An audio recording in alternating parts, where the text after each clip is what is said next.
আমাদের বাঙালিদের আবেগ বেশি এবং আমরা ফেক জিনিসে দৌড়াই বেশি, ফেক জিনিস পছন্দ করি বেশি। যেমন আমাদের সময় আমাদের নায়িকা শাবানা যখন ছিলেন, ফেক কান্না দিয়ে মানুষের মন অনেকটা জয় করেছে।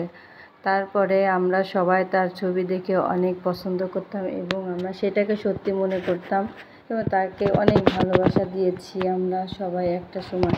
সকালবেলা হ্যালো এভরিওয়ান, আসসালামু আলাইকুম। সকালবেলা ঘুম থেকে উঠেই আপনাদের জন্য ছোট্ট একটা ব্লগ তৈরি করছি। সারাদিন কী কাজকর্ম করলাম, তাই ব্যালকনিতে যাই একটু পানি দিলাম, বিছনা বেডগুলো পরিষ্কার করে নিলাম, চলে গেলাম রান্নার আয়োজন। যদিও এখন রমজান মাস, তো সারাদিনে কী কাজকর্ম রান্নাবান্নার সঙ্গে ইফতারও থাকবে। ছোট্ট একটা ব্লগ ভিডিও, অবশ্যই আপনারা সঙ্গে থাকবেন।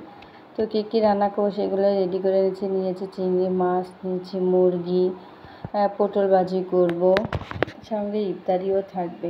একে একে রান্না করবো। প্লিজ আপনারা সবাই ভিডিওটা দেখে সম্পূর্ণ দেখে অবশ্যই সুন্দর একটা গঠনমূলক কমেন্ট করবেন। আর সবার উদ্দেশ্যে বলতেছি, প্লিজ আপনারা বড় ভিডিও দেখে ধাক্কা মেরে ফেলবেন না, কারণ এতে আমার নিজেরও ক্ষতি, আপনাদেরও ক্ষতি হবে। ফেসবুক মামা কিন্তু দেখছে আপনারা ধাক্কা দিচ্ছেন কিনা।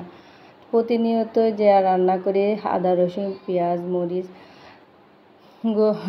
গরম মশলা যা দেওয়া হয় মুরগিতে সেটাই দিয়ে ভালো করে কষিয়ে নিয়েছি। আর কাঁচা স্মেল যাতে না থাকে ভালো করে কষিয়ে তারপর রান্না করতেছি। দেশি মুরগি বরাবরই প্রায় মুরগি রান্না করা হয়, আর বাচ্চাদের খাওয়ানোর চেষ্টা অনেক কিছুই করি। মাঝে মাঝে একটু পেঁপে দিয়েছি, আলু দিলে কেউ খায় কেউ খায় না, তো খেতে চায় না। আসলে আমি যা রান্না করি আমার বাচ্চারা খুব পছন্দ করে, ফ্যামিলির সবাই, হাজব্যান্ড বাচ্চারা সবাই। আসলে আমি যখন ছোটো ছিলাম আমার মায়ের হাতের রান্না পছন্দ করতাম, ঠিক ওরাও সেরকমই আমার হাতের রান্না পছন্দ করে এবং চেটেপুটে খায়। মাশাআল্লাহ খুব স্বাদ হয়। দুই পাশে দুই চুলাতে বসিয়ে দিয়েছি চিংড়ি মাছটা। আসলে শেষ রাতের জন্য সেহরিতে খাবো বলে রান্না করেছি।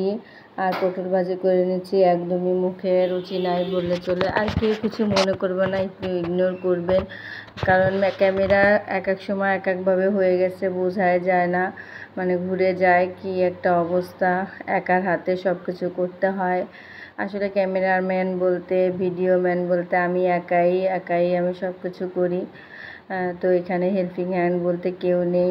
বাচ্চারা যেহেতু ছোটো, ওরা অতটা বেশি বোঝেও না, সাহায্য করে না। এখানে চলে গেলাম ইফতারের আয়োজন ছিল